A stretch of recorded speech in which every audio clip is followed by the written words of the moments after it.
I figli si portano rindo cuore. Voglio dicere due parole a quelle mamme e chi padre che hanno messo a mondo i figli e poi l'hanno abbandonata. Vuol dire quelle parole sta poesia e sarò molto sincero, senza ipocrisia. Ma perché mettete i figli in coppa mondo e poi senza pietà l'ha rubato tutti i suoni? Che colpa tenono che stanno innocenti per si trovare mamma o padre senza sentimenti? Sentimi buona, perché sto parlando serio. Ma lo sai quante coppie con sto desiderio chiagnano e pregano ogni giorno che la speranza di avere un figlio attorno?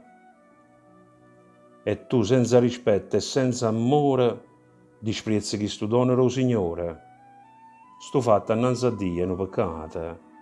Io sono poveri i figli abbandonati.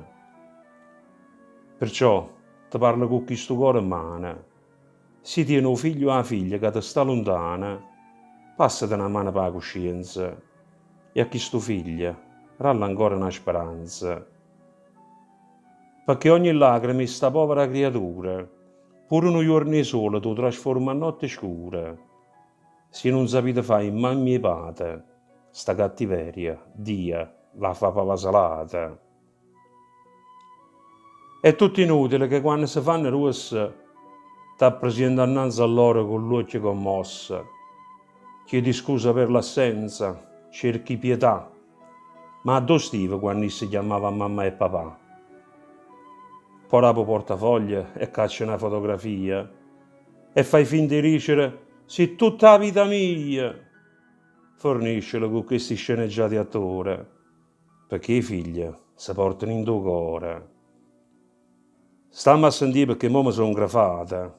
Si fai parte di questa categoria mamma e padre, corra a dei figli e non perdere tempo, perché si fai tardi, poi non tieni scampo. E mo mi fermo qua con queste parole, qua la speranza che queste creature sole ritrovano ancora una famiglia per tornare a suonare come da fanno figlia.